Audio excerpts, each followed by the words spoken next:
It's jackets off time, in the friendliest possible way, I hasten to add. But it's really very hot and humid in this vast stadium.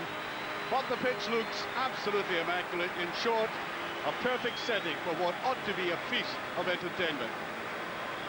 Celtic, of course, are without the suspended Chris Sutton and Jackie McNamara, and they make two obvious changes. Alan Stubbs is back. Bekovic remains on the bench. And in place of Sutton, the man Bobby Williamson would have preferred not to see Tommy Johnston, because he says he's given Killie many problems in the past. Killie, of course, have their own suspension problems, though Kevin McGowan ordered off against Rangers. Sean Hesse comes into his place, with Jimmy Fowler getting a chance. And yesterday, the manager told this man he was going to make his first start since he broke his leg against his old club, the name Ali McCoist. And referee today, Kenny Clark. Well, I don't know if history bears down heavily on Killie, but the last time they won at Parkhead, Anthony Eden was the Prime Minister, no less. And the two managers today weren't even gleams in their dad's eyes. So, if they manage it today, I think you could put it into the historic category.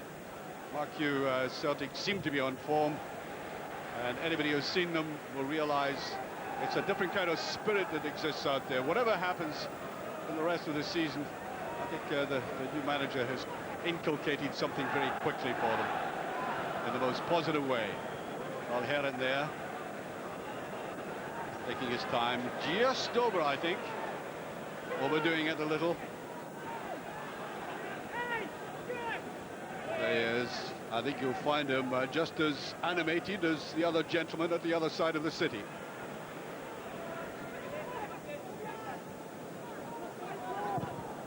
Stubbs is usually very accurate with these crossball, beautifully chested down there to Johnston. That's great play.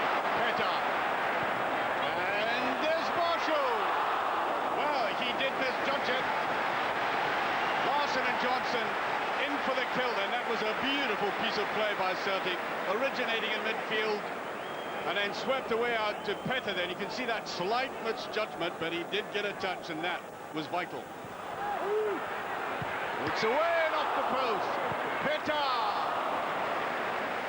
Well, there's no doubt that the Kilmarnock defence simply did not know where that ball was going to end up, but even before it reached Bobby Petter. Lambert. Here's Boyd. Larson, plenty of space. Beautifully put in, and I think the flag was up. And you know, if wherever Bobby Williamson is watching this game from, I don't know whether he's got to stand or not yet, but he should be apoplectic at the space they gave Larson there. If ever a man should be closed down quickly in a game, this is Swedish international.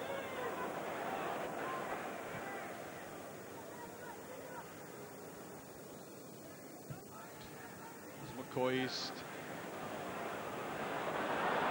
There's no player inside there. He's got to make it a shot. That wasn't far away from Canero. Saw his opportunity and went for it. I didn't have support inside him, so he had to go. It was a very difficult angle. I think Jonathan Gould had covered it fairly well, though.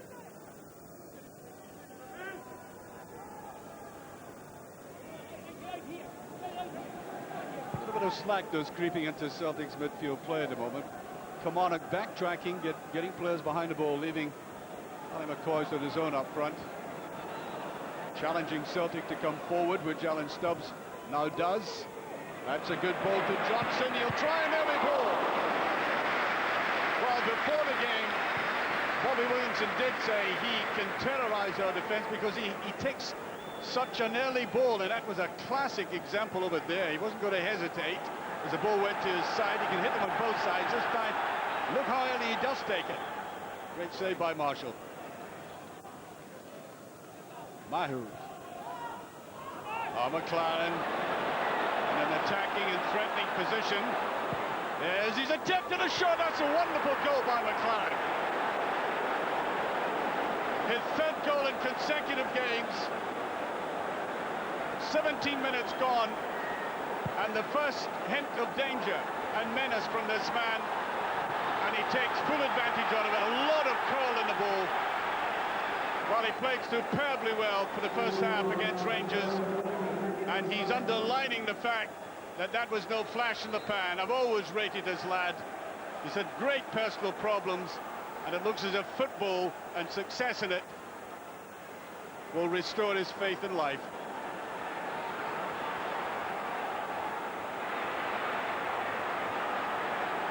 Morabchik. Beautifully played back to Petrov. Oh, he should have buried that immediately. Now, Celtic's play has been sharp and incisive, good combined play, and they did everything right until the last touch.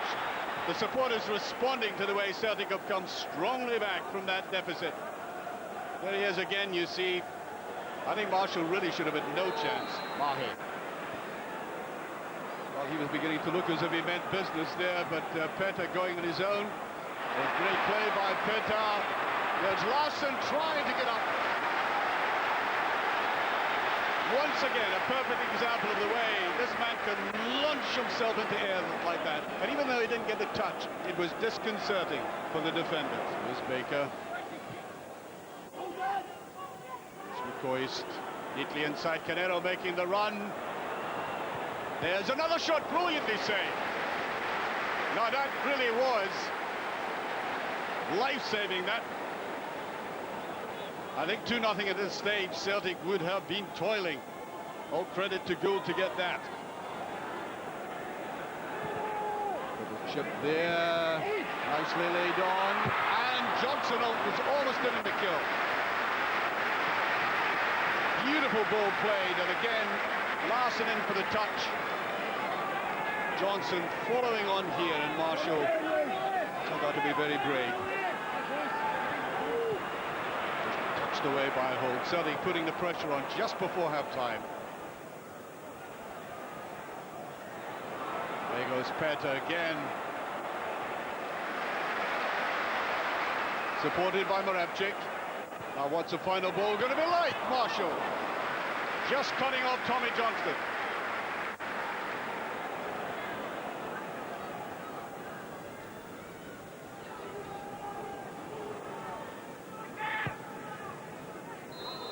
And there indeed goes the half-time whistle. You can hear what the patrons think about that. And for the second week in succession, Kilmarnock go in leading the Old Firm this time by 1-0. That goal, a glorious one by the man who caused the damage against the other half of the Old Firm last week, Andy McLaren. Always been one of my favourite players. As a boy with Dundee United, he was doing this sort of thing, taking his time, measured, and then sweeping it away. Glorious goal. And then an immediate response from Celtic, and they should have been back on level terms. Wonderful little 1-2s, and Petrov, who scored last week, just taking his eye off it, losing his composure. And consequently, the half-time score, Celtic 0, Kilmarnock 1. Johan Mjolby on for Tommy Boyd as Celtic, in the next 45 minutes, set out to achieve what was in their mind from the start of the afternoon, to achieve their 300th home league Premier win.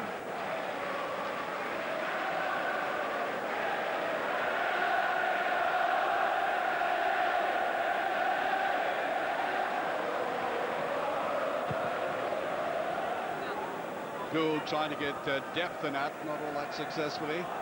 Paul Lambert. Passed there by Mahood. Mahood trying to get into it. Good save there. Gould was out, and within 30 seconds, Kilmarnock detecting a vulnerability in that Celtic defence. And here is the way they went through. There was a hesitation. And the pass back in Mahood, just lacking a little bit of sharp pace. Here's Beret. Gets a corner kick.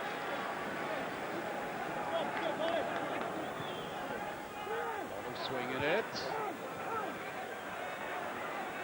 McPherson, that's a superb save. He had to get that first time. Very difficult ball for anybody to take. He does with the outside of the foot. Larson. Plenty of space for Petrov. Tommy Johnston. Looking for a little bit of support, gets it, not surprisingly, from Lambert. And here's Larson, yes!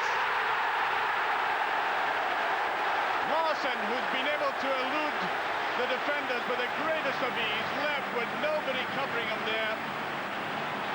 And he accepted it as a gift. Look at this. All in his own AO. And he kept remarkably composed. And no wonder the Kilmarnock defence ought to hang their heads about that.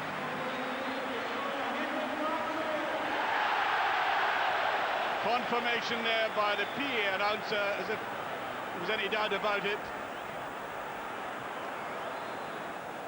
Little run round the outside by Carrera again. Just touched past. Well, he had to do that, Lambert. No other alternative. To the near post, Gould slightly hesitated. There's Dendeloo up. And he had to snatch at that. I don't think there was any question. The Celtic defence coming out very quickly at him. A good run by Petr again. Now they get two players, Barabchik on the outside. And there's Larson!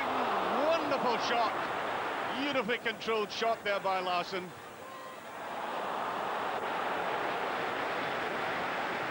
And that's picked up neatly by Barabchik.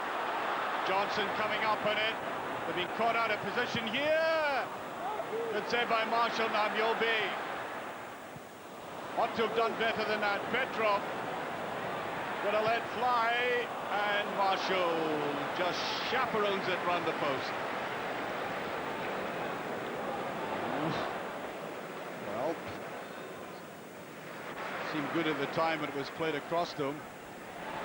Larson, no offside. Johnston, can he put it away? He can, yes! No cover for Johnston. He picked it up and drilled it away. Celtic in the lead with about 18 minutes of the game remaining. Getting away from his pocket, and that wasn't the easiest of finishes, given the angle, the pressure on him, the goalkeeper coming out, but he made exactly sure. Dendeloo. McLaren.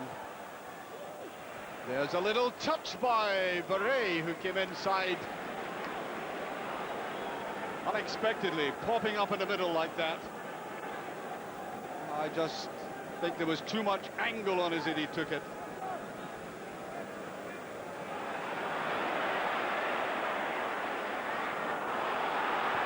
Back to McLaren. There's Coco with it, not far away. I think he was slightly off balance as he went for it, though. And twice McLaren has been brought into play after a great deal of inactivity in the second half. And it almost paid off for Coco. Some very tired legs out there. I said right at the start this was a very humid day. That was a stupid tackle by Baker. And he's off.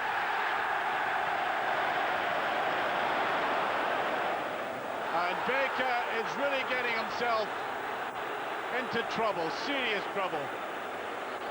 Now that was a foul, and it was a booking.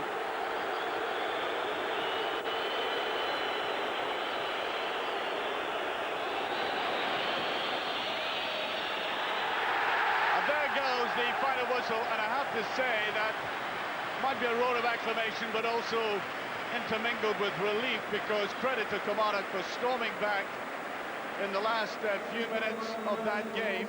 Kilmarnock started off strongly with that goal by Andy McLaren. Superb goal, showing how in form he is. Henrik Larsson putting that one in for that sublime ease of his.